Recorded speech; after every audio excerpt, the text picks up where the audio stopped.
네, 안녕하십니까.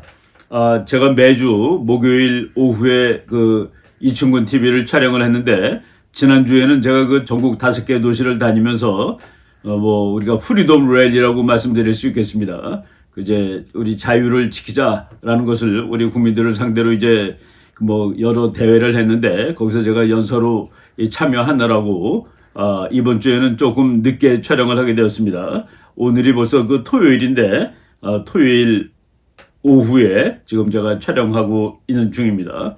이번 주는 역시 국제적으로 가장 큰 사건이 우크라이나에서 전쟁이 터졌다는 사실입니다. 그리고 우리는 결코 작다고 말할 수 없는, 우리가 이미 여러 번 얘기를 했습니다만은 대한민국 영토의 무려 6배나 되는, 그리고 인구가 4천만이나 되는 유럽에서 작지 않은 이 나라가 정말 허무하게 나라의 국권을 상실할 위기에 놓이는 이런 처참한 모습을 보고 있습니다. 그래서 우리 첫 번째 주제를 우크라이나 전쟁의 현황에 대해서 설명을 드리도록 하겠습니다. 그리고 이런 전쟁을 막을 수 있는 방법이 여러 가지가 있습니다. 그 중에 가장 중요한 것은 우크라이나가 자기 힘을 길러서 막을 수가 있겠고, 그리고 동맹 정책을 잘해서 막을 수가 있을 텐데, 즉 동맹이 없었습니다. 그리고 이제 우리가 노골적으로 한마디 드린다면은 미국이 이 전쟁을 막겠다고 정말로 각오를 했으면은 이 전쟁 막을 수 있습니다. 푸틴이 공격하지 못하게 할 수 있었습니다. 근데 그러하지 못했습니다. 그리고 두 번째 주제도 우크라이나 전쟁과 직접 관련된 주제로, 우크라이나 전쟁을 초래한 바이든, 저는 바이든 대통령이 책임이 많다고 봅니다. 그 무력함에 대하여 이렇게 무기력 할 수가 있는가 하는 한탄스러운 마음입니다. 그래서 첫째는 우크라이나 전쟁의 현황을 설명해 드리고, 두 번째 우크라이나 전쟁을 막을 수 있는데 못 막은 미국의 바이든에 대해서 말씀드리도록 하겠습니다. 이제 우크라이나 전쟁이 앞으로 역사학자들, 정치학자들에 의해서 우크라이니언 워라고 이제 기록이 될 겁니다. 이 전쟁이 있으리라고 우리가 다 예측했습니다. 제가 그랬죠. 이것은 위기가 아니라고, 기대하지 못했던 것이 갑자기 일어나면 위기인데 누구나 다 기대하던 일이었습니다. 그 일이 이제 드디어 터졌는데, 거기에 대해서 며칠 전부터 여러 가지 분석이 나왔는데, 뉴욕타임즈 아주 유명한 기자죠. 지금은 논소련입니다. 토마스 프리드맨이라는 거의 아주 국제 문제에 정통한 그런 기자가 있는데, 그 사람이 2월 21일 한 5, 6일 전에 쓴 논문인데, This is Putin's war. 이 전쟁은 푸틴의 전쟁이다. But America and NATO aren't innocent bystanders. 그렇지만은 미국과 나토는 정말 죄 없이 옆에 서 있어서 그냥 볼 수 있는 사람은 아니다. 그러니까 나토하고 미국도 책임이 있다라고 얘기를 했습니다. 이 사람은 푸틴의 야망, 그리고 푸틴의 전략, 그리고 푸틴의 불만스러움, 이것들이 잘 조합이 돼서 전쟁의 날짜가 결정될 것이라고 2월 21일 날 얘기했는데, 바로 그 다음날 전쟁이 시작되었다고 말할 수가 있겠습니다. 여러분이 유럽 지도를 하나 보시겠는데, 유럽에서 그래도 제일 막강한 나라는 러시아입니다. 군사력이 막강합니다. 그런데 그렇지만은 우리가 여러 번 얘기했듯이 러시아는 엄청나게 국가 안보에 대해서 불안한 나라입니다. 항상 유럽의 강대국, 독일이라든가 프랑스라든가 이런 강대국이 생길 때마다 그들은 동쪽으로 공격을 했죠. 역사상 예외가 없을 정도입니다. 그래서 러시아는 이제 2차 대전 이후에 막강한 소련이 되었을 때 겹겹이 방어막을 쳤습니다. 이쪽에는 이제 자기네 연방에 포함시킨 나라들, 그리고 그 앞쪽에 폴란드라든가 루마니아라든가 불가리아 이런 나라들은 연방은 아니지만은 위성으로 만들어가지고 국가 안보를 이제 담을 쌌던 것이죠. 지리적으로는 완전히 평지이기 때문에 막기가 힘듭니다. 그래서 정치적인 안전판을 만들었던 것이 이제 소련이 망하면서 다 독립을 했습니다. 연방에 속했던 나라도 독립을 했고, 또 위성국들도 다 독립을 했는데, 이 나라들이 서방 측으로 들어갔을 뿐만 아니라 서방의 군사동맹 나토에 편입이 됐다는 사실, 이것이 러시아한테는 참 무한한 위기감이었는데, 과거에는 힘이 없으니까 말을 못했던 겁니다. 그러다가 그 푸틴은 우리가 보기에는 그 깡패 같은 인간, 나쁜 인간으로 보지만은 러시아의 영웅이 됐습니다. 러시아라는 나라를 다시 강대국의 반열에 끌어올리는 데 성공을 했고, 지금 다시 우리는 안전하기를 원한다 하면서 우크라이나 제일 그 쉬운 목이었습니다. 그 우크라이나를 이제 결국은 침공에 들어가는 이런 사건이 지금 벌어진 것이죠. 예. 그런데 우리가 그 전쟁이나 평화를 얘기할 때 한쪽의 측면만 보면 설명이 안 됩니다. 그래서 제가 푸틴을 두둔하는 쪽의 견해를 한두 개 먼저 말씀을 드리고 그러기 위해서 설명을 드리도록 하겠습니다. 중국 외교차관이 그 화춘영이라는 그 여자죠. 후아충인이라는 그 외교차관인데 이 사람이 2월 24일 날 이렇게 얘기했습니다. 미국은 불에다 기름을 부었다. 불에 기름 부으면 기름이 좀 불에 더 세게 올라타는 것이죠. 그리고 불에다가 부채질을 했다. 미국이 불에다 기름도 붓고 부채질을 했는데 어떻게 미국이 불을 끄기를 원했다고 얘기할 수 있느냐. 그러니까 중국 외교차관의 입장에서 보기에는 이번 전쟁에 그 불을 지른 것은 오히려 미국이다라고 얘기를 하는 겁니다. 예, 러시아 사람들은 뭐라고 보는지 보겠습니다. 예, 우크라이나 정권은 저것은 나치스다. 나치스는 소련이 가장 무서워하는 서방의 정권이었죠. 독일. 그리고 지금 우크라이나는 서방에 복속되어 있기 때문에 우리한테 대단히 위험하다. 나치가 서방에 복속되어 있다. 그래서 자기네들은 그 나치를 괴멸시키러 들어간 것이다 라고 핑계를 대는 겁니다. 언제라도 전쟁을 하는 양쪽 쌍방은 전부 다 정의는 자기네 편에 있다고 봅니다. 자기가 정의예요. 그래서 어떤 그 국제정치학자는 전쟁은 정의와 또 다른 정의의 싸움이다라고까지 이제 설명한 사람이 있을 정도입니다. 그리고 근데 누가 정의가 되나요? 네. 승자가 자기가 정의라고 얘기를 하고 패자는 전부 다 악마가 이제 되곤 했던 것이 그 전쟁의 역사, 인간의 역사라고 말씀을 드리겠습니다. 우리나라 신문에도 그렇고 우리나라 방송, 미국 신문에 특히 이렇게 나오는데 우크라이나는 선한 나라라고 자꾸 나옵니다. 우크라이나는 착한 나라예요. 어느 방송에 보니까 우크라이나가 민주주의라고 얘기하더라고요. 그렇지 않습니다. 우크라이나는 약한 나라이지 선한 나라 또는 착한 나라가 아니다라고 봐야 됩니다. 러시아를 자꾸 악마로 취급하는데 러시아는 악한 나라라기보다도 강한 나라라고 봐야 됩니다. 저는 그 현실주의 국제정치학에서는 그 도덕적 판단을 하지 않습니다. 어떤 나라도 나쁜 나라, 좋은 나라가 아닙니다. 어떤 나라도 모두 다 자기의 국가 이익을 위해서 노력하는 나라.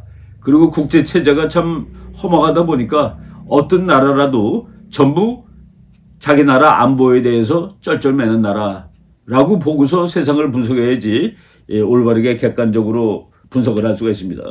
우크라이나는 정치적으로 단합된 나라가 아닙니다. 언어도 엉망이고 그리고 인종도 여러 개로 돼 있고 러시아를 좋아하는 사람도 있고 서방 측을 좋아하는 사람도 있고 그리고 지금 현재 대통령은 코미디언 출신 젤렌스키라는 그 영화배우 출신이죠. 그래가지고 유능한 사람들을 장관으로 갖다 놓기보다도 뭐 영화배우들도 많이 갖다 놓고 자기 친구들 관직에 그 능력 있는 사람을 앉히기보다는 자기랑 친한 사람들을 앉히고 그리고 좀 부정하고 부패한 그런 지도자라고 말씀드릴 수가 있습니다. 그래서 지금 공격을 당해가지고 지금 오늘 아침 뉴스를 보니까 미국 뉴스를 보니까 이번 주 주말 이내에 항복할 것이다. 이번 주 주말이면 뭡니까? 주말이 토요일이죠. 우리나라 시간으로 2월 26일 밤쯤 되면 항복할지도 모르겠다. 그러니까 아무리 러시아가 강대국이라도 공격을 받고 단 3일 만에 수도를 뺏기고 항복을 해야 되는 그런 지도자라면은 분명히 훌륭하고 잘한 지도자는 아니라고 볼 수가 있겠습니다. 그러니까 미국 언론이라든가 뭐 세계 언론이 자꾸 선과 악으로 나누는데 그러면 선의 편에서 서서 열심히 싸워줘야 될 거 아닙니까? 또 그렇지도 않아요. 그렇지 않으면서 누구는 선이다, 누구는 악이다라고 얘기하는 것은 국제정치를 제대로 분석하는 것은 아니다 하는 얘기입니다. 제가 그 학교에서 강의할 때 학생들이 그럽니다. 교수님, 우리가 힘을 길러가지고 강한 나라가 되기보다도 그냥 선량하고 착하게 살면 되지 않겠습니까? 선량하고 착하면은 그런 평화를 누리고 살 수 있다라고 착각하고 있는데 딘 애치슨이라는 한국전쟁 당시 미국의 국무장관 하는 사람이 한 말입니다. 세계는 규칙도 심판도 없으며 착한 아이들에게 상도 주지 않는 국제적 정글이다. 착한 아이 상 못 받습니다. 우리가 국제정치의 상은 평화죠. 착한 나라 평화를 유지할 수 없습니다. 이 같은 세상에서 허약함, 우유부단함은 치명적인 일이다. 실수에 대한 자연의 판결은 죽음이다. 우리가 이 진리를 우리나라 옛날에 고종이 나라를 뺏길 때 보았고 그리고 지금 또다시 확인하고 있는 중입니다. 허약함, 우유부단함은 치명적인 일이다. 실수에 대한 자연의 판결은 죽음이다. 국가 안보는 정글의 힘에 대처할 수 있는 더 큰 힘으로 유지될 수 있다. 바로 이런 정말 국제정치학 책 1학년 1학기 책에 나오는 이런 진리를 제대로 실천하지 않은 이런 지도자들이 지금 이렇게 당하고 있는 이런 상황을 우리가 보고 있는 것이죠. 지금 미국에서는 이 보도를 정말 아주 적나라하게 전문가들을 데려다 놓고 보도를 합니다. 제가 그 폭스뉴스를 쭉 보는데 폭스뉴스의 그 이번 사실을 이제 설명해 주는 여자 전문가가 한 사람이 있습니다. 레베카 코플러라는 사람인데 이 사람은 아예 그 러시아, 소련 출신이에요. 그래갖고 러시아 말도 잘하고 그 러시아 전문가인데 이 분이 나와가지고 이제 폭스뉴스에서 계속 해설을 하고 있는데 지금 뭐 그 지도 나온 거 쭉 보면은 완전히 우크라이나는 소련군한테 러시아군한테 완벽하게 포위되어 있는 상태다라고 볼 수가 있습니다. 그리고 제가 이제 미국 거를 자주 또 보는 이유는 이 사람들이 현지에서 직접 보도를 합니다. 지금 미국 폭스뉴스의 종군 기자가 아예 머리에다가 그 헬멧을 쓰고서 오늘 아침에는 헬멧을 안 쓰고 막 하다가 폭탄 소리가 들린다고 해서 빨리 헬멧 가져다가 헬멧 주세요. 그리고 이게 쓰는 장면까지도 이 방송에 나올 정도로 이렇게 현장에서 생생하게 보도를 해주고 있다. 지금 금방 말한 그 레베카 코플러라는 사람은 바로 얼마 전에 푸틴스 플레이북, 푸틴이 앞으로 세상을 어떻게 가지고 놀 것이다는 책을 썼습니다. 이 책을 구하려고 아마존에 이렇게 들어가서 보니까 한국에는 보내주질 않는데요. 그래서 지금 아직 구하지를 못하고 있는데 그 안내서를 보니까 무려 31페이지를 검열을 받아가지고 그냥 까맣게 지운 채로 책을 프린트했더라고요. 뭐 제가 시간 되면은 뭐 한번 구해가지고 한번 읽고 여러분들한테 한번 소개해 보도록 하겠습니다. 물론 여기 있는 것이 100% 진리라고 말씀을 드릴 수 없지만은 그래도 소련에서 오래 살았고 지금 푸틴의 그 마음을 잘 알 수 있는 그런 그 정보 전문가가 이제 쓴 책이니까 뭐 참고할 뭐 만하다고 보겠습니다. 지금 이제 그 이 전쟁이 우크라이나에서만 끝난다면 뭐 다행스럽겠지만은 이것이 그 세상으로 번져나갈지도 모르겠다. 그래서 콘테지온이라는 게 있습니다. 콘테지온이라는 거는 감염이라는 뜻인데 전쟁이 자꾸 감염돼가지고 옆으로 번지는 현상을 그 전쟁 연구하는 사람들이 많이 이제 발견해 놨죠. 그래가지고 지금 미국 폭스뉴스에서는 대만이 그 중국의 비행기들이 대만의 그 항공구역, 식별구역에 벌써 침입하기 시작하고 있다라는 그런 그 뉴스가 나오고 있습니다. 이게 폭스뉴스에서는 또 그 코플러라는 소련 그 전문가, 여자 전문가가 나와서 설명을 하고 있고, 그리고 잭 킨이라는 미국 육군 대장이 계속해서 그 해설을 해주고 있는데, 이 사람 얘기 중에 오늘 제가 제일 좀 놀라우면서 맞다라고 생각하고 들은 것은 독일에 있는 그 독일군, 그는 있으나 마나한 군대 정도로 형편없다라고 얘기를 합니다. 그 말이 사실이라면은 우크라이나에서 끝나지 않고 뭐 다른 데까지 상황이 번질 수도 있겠다라는 그런 느낌이 들었습니다. 이제 2월 23일 한국 시간으로 뭐 그냥 걸어 들어갔습니다. 우크라이나로. 저쪽 시간으로 이제 2월 22일이에요. 그리고 그때 바로 그날 우크라이나의 맨 동쪽에 지역 이름으로 돈바스라는 곳이 있는데 거기에 조그만 주가 2개가 있는데 그 주는 원래부터 우리는 우크라이나 하기 싫어, 우리는 독립하고 싶어 라고 했는데 푸틴이 그 2개 주의 독립을 승인을 했습니다. 그래, 너 우리나라로 붙어도 돼. 너 우크라이나 아니야. 도네츠크하고 루안스크라는 그것을 이제 2월 22일 날 거기에 그러니까 독립선언을 했으니까 러시아군이 걸어 들어간 거예요. 그러니까 이제 뭐 총 쏘면서 들어간 게 아니니까 이것이 전쟁이냐 아니냐. 그 유럽의 EU가 있죠. EU의 외교장관이 막 소리 질렀습니다. 나쁜 녀석들이라고. 그러니까 기자가 물어봤어요. 푸틴이 그 두 나라를 독립국으로 승인하고 러시아군이 걸어 들어갔는데 이것은 침략이냐? 라고 물으니까 또 대답을 안 하네. 침략이라고 얘기해야 되는 거 아닙니까? 그렇게 걸어 들어가는 것도 침략이다. 그런데 그래도 지금 저는 동부 유럽에서 자기 나라의 국가 안보를 위해서 조금 제대로 하고 있는 나라를 폴란드라고 봅니다. 폴란드의 국방장관 사지드 자비드라는 사람이 The invasion of Ukraine has begun. 그러니까 걸어 들어간 것도 침략이라고 봐야 되고 침략은 이미 시작되었다. 그러니까 똑같은 행동을 침략이라고 보느냐 안 보느냐에 따라서 그 다음 행동이 달라질 수가 있습니다. 바로 그 EU 외무장관이라는 사람은 그것을 침략이라고 보느냐 그랬더니 뭐 머뭇머뭇거리고 말도 못하고 그리고 폴란드 국방장관은 이제 침략은 이미 시작되었다라고 얘기를 하고 있습니다. 여러분 지도 보시겠습니다. 우크라이나 뭐 꽤 큰 나라예요. 유럽에서 두 번째로 큰 나라입니다. 러시아 다음으로 60만 평방킬로미터 되고 밀가루가 세계적으로 많이 나가지고 세계 3대 곡창지대라고 얘기하는 그렇지만은 유럽에서 두 번째로 못 사는 그러니까 뭔가 이상하잖아요. 그죠? 나라도 크고 인구도 많고 이런 나라가 지금 이제 바보처럼 됐습니다. 우크라이나에 그 여러분 빨간색으로 칠한 것이 크리미아, 맨 밑에 크리미아가 있는데 우크라이나에서 지리적으로 제일 괜찮은 곳이죠. 해수욕장도 있고 2014년에 러시아군이 총 한 방 안 쏘고 들어가서 뺏어버린 곳입니다. 그리고 도네츠크, 루안스크 이 지역을 우리가 돈바스 지역이라고 그러는데 거기는 뭐 그냥 전쟁 안 하고 러시아가 이제 뭐 합병할 수 있는 이런 상황이 돼버린 것이죠. 뭐 우크라이나 사람들이 그랬습니다. 우리나라 신문에도 보도가 제대로 안 나요. 뭐 우크라이나의 70대 어떤 노인이 총 들고 끝까지 저항하겠다. 예, 그거는 일부입니다. 일부. 또 나머지 또 일부는 나는 차라리 러시아가 되는 것이 좋겠어. 그리고 또 어떤 사람은 뭐 차라리 다른 데로 도망가 버려야 되겠어. 라고 생각하는 것이죠. 국민이 하나로 뭉치고 애국적이지 못한 나라입니다. 그런데 이제 언론 쪽에서는 그 객관적으로 보도를 해야 되는데 이제 러시아가 들어가면 피바다가 될 것이다 라고 보도를 했지만은 피바다가 되는 것 같지는 않습니다. 이게 만화를 보니까 그 미국 국무장관하고 이제 미국 대통령하고 전부 다 발목을 잡고 이렇게 팔굽혀펴기 할 때 발목 잡고 있는 식으로 해놓고서 바이든이 웃으면서 이렇게 포즈를 취하고 있는 것은 세계를 향해 우리가 그들과 협력할 의지가 있음을 알려주는 거요. 뭐 말이 안 되는 소리입니다. 러시아, 차이나, 이란, 북한 이렇게 돼 있습니다.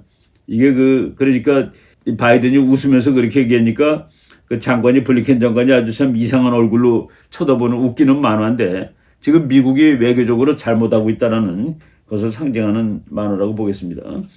지금 전쟁이 2월 24일 날 시작됐는데 그 이전에 이것을 디터라는 것은 일어나지 못하게 막는 겁니다. 일어나지 못하게 막은 것이 하나도 없습니다. 경제 제재를 한다고 그러면서 독일로 가는 송유관을 막겠다 그러는데 지금 송유관이 큰 게 하나 있고 다음 것을 지금 만들었습니다. 만들어서 아직 사용 안 해요. 근데 아직 사용 안 하는 것을 앞으로 사용할지 여부를 결정하지 않겠다라고 한 겁니다. 그러니까 제재도 아니라 이미 하고 있는 건 그냥 다 하고 그런데 독일이 러시아로부터 오는 기름이 안 오면 독일이 어떻게 버팁니까? 어떻게 어떻게 제재를 해요? 그러니까 지금 독일이 두 번째 송유관에 대해서 다시 생각할 것입니다. 하는 것은 러시아를 전혀 아프게 하지 않는 것이었다. 막는 것이 아니었다라는 얘기입니다. 여러분 그 미국 대사 그 유엔 대사라는 사람이 있어요. 이름이 뭐 좀 깁니다. 린다 토마스 그린필드라는 흑인인데 그냥 안경을 항상 머리에다 걸려놓는 사람이 있습니다. 말할 때마다 안경이 머리에 이렇게 올라가 있어요. 이 사람이 과연 말로써 푸틴 같은 사람을 억제할 수 있을까? 그냥 말만 세게 합니다. 여러분 말만 세게 하는 건 아무것도 아니에요. 말은 아프지가 않습니다. 푸틴 너가 우크라이나를 공격하면은 미국군하고 전투를 해야 될 거야. 그 한마디가 지금 점잖게 얘기할 수 있죠. 푸틴 당신이 우크라이나에 군대를 집어넣으면은 미국과 전투를 해야 할 거요. 그 한마디가 가장 센 말입니다. 뭐를 너네들은 피바다가 될 것이다 이런 말 아무리 해도 헛거예요. 예, 근데 지금 참 그 맥없는 소리를 여러분 그 린다 토마스라는 사람 얼굴 다시 한번 보겠습니다. 그냥 그 힘이 없어 보여요. 강하게 보이지 않습니다. 안경은 항상 머리 위에다가 올려놓고 우크라이나 공격하면은 당신네들 공격한 거 다 정당한 일이 아닙니다. 언제 정당한 전쟁이 어디 있습니까? 다 정당하지 않죠. Unprovoked and unjustified attack. 정당화될 수 없고 그리고 참 이런 말은 아프지가 않다라는 그 말을 하겠습니다. 여러분 그림 보겠습니다. 첫날 공격하자마자 18명 죽었고 14명 부상당했다. 이거는 그냥 포탄 맞아가지고 이렇게 다친 겁니다. 그래서 여기저기서 폭탄이 터지는데 그 지도를 보니까 이게 우크라이나의 동쪽이 아니라 우크라이나 전체다 하는 그 얘기입니다. 지금 제가 저 사진 구하다 보니까 이 헬멧을 지금 쓰고 있는 장면을 하나 캡처해가지고 여러분한테 보여드립니다. 지금 상황이 심각하다는 것이죠. 오늘 토요일 새벽 이 우크라이나의 수도 키예프에서 지금 방송하고 있는 미국 기자인데 이렇게 보니까 비행기가 폭격을 하는 사진 이런 것들이 다 돌더라고요. 소련의 그 전투기가 아주 극강화해가지고 폭격을 하고 그리고 폭탄 맞은 곳에서 연기가 나는데 지금 군사시설 위주로 그리고 방송국이라든가 정치 점령하는 그 전략이 다 있을 겁니다. 제일 좋은 곳은 수도를 점령하고 대통령궁을 점령하고 방송국을 점령하면 됩니다. 그리고 발전소 점령하고 그런 그 핵심적인 산업시설을 점령하게 되면은 그 반대편은 전쟁할 수 있는 방법이 없어지게 됩니다. 그래서 지금 러시아가 그 원칙대로 공격을 하고 있는 것을 볼 수가 있습니다.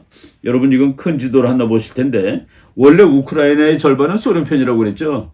지금 그 첫날 공격을 한 도시가 4개 있는데 키예프라는 그 수도만 빼놓고 나머지 3개는 전부 다 친소련, 친러시아 쪽에 있는 곳을 이제 공격을 한 겁니다. 그래가지고 이제 절반은 제가 최소한도 러시아가 우크라이나 땅의 절반은 가져갈 수 있겠구나.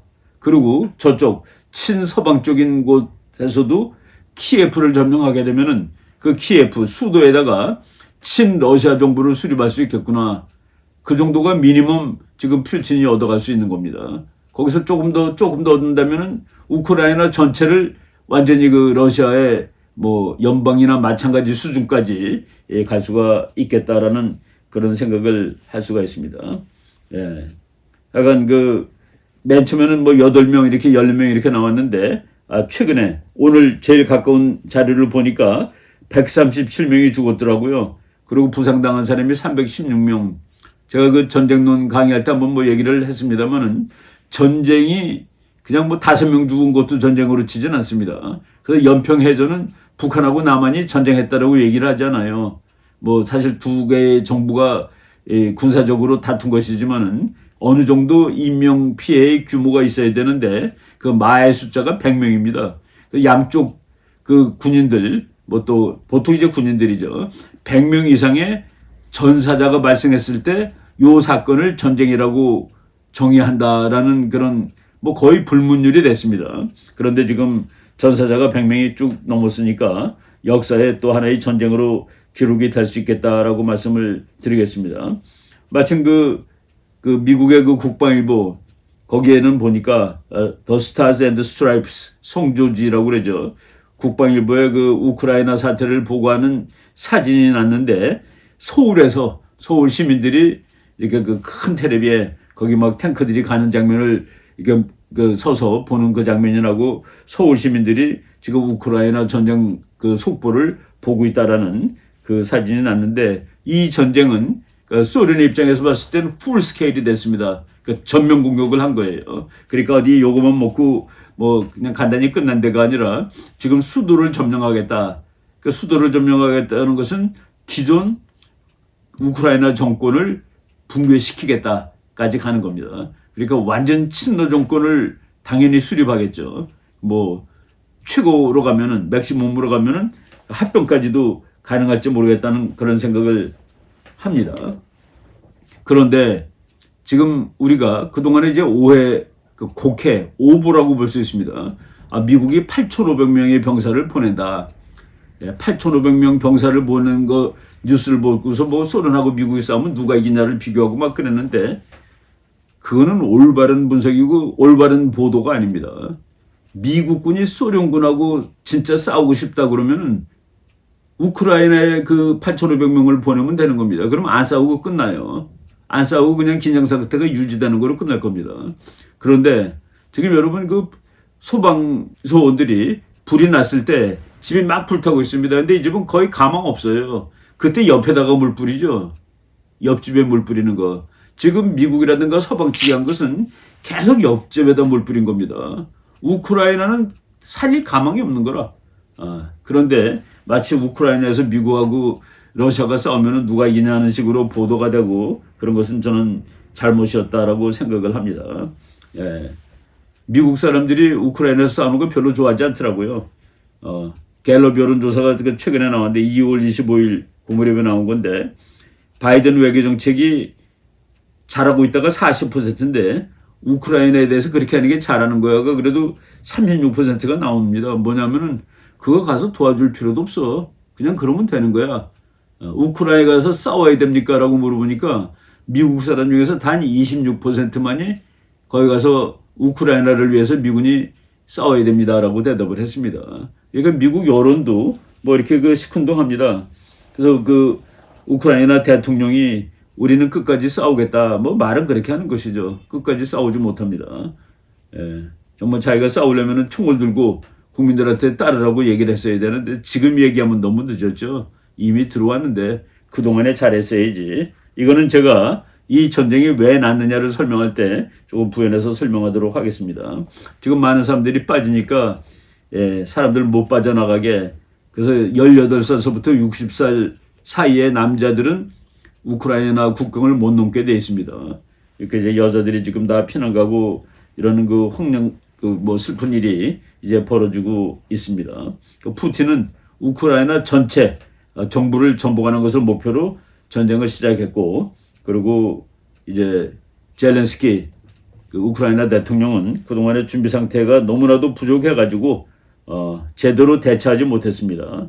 외교적으로 대처하지 못했고 군사적으로 대처하지 못했는데, 즉 대통령이 국가 보위의 책무를 다하지 못했기 때문에 이런 일이 일어나가지고 국민들이 피해를 입겠다라고 얘기합니다. 키예프 부근에서 수천 명 단위로 전투를 한다고 합니다.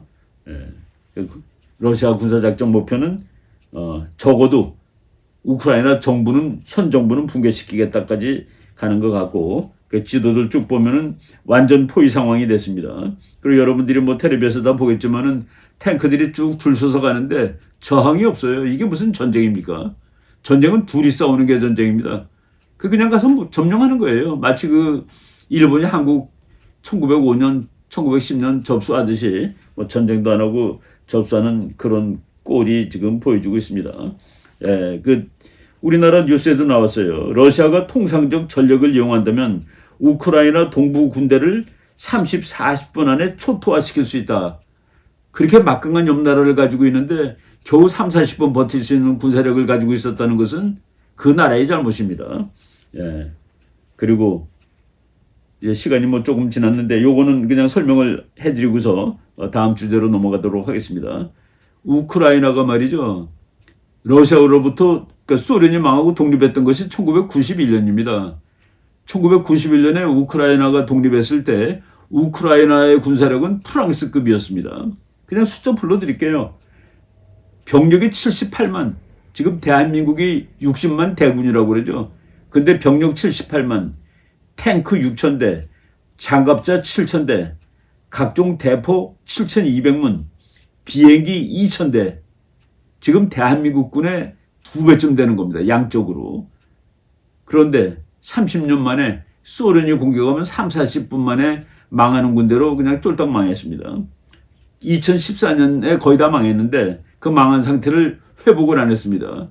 망하던 해에 크리미아 반도를 무혈로 뺏겼습니다. 피도 안 흘리고 뺏겼어요. 그러면 다시 정신을 차렸어야 되는데 그렇지 않고 그때 군사력을 그냥 유지하고 있습니다.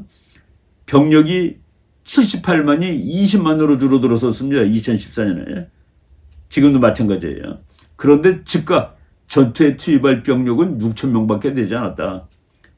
그리고 비행기가 2,000대나 있었는데 2014년에는 600도로 줄어들었는데 그 중에서 날 수 있는 비행기는 100대밖에 안 됐다. 그런 나라가 망해야지 무슨 재간으로 버티겠습니까?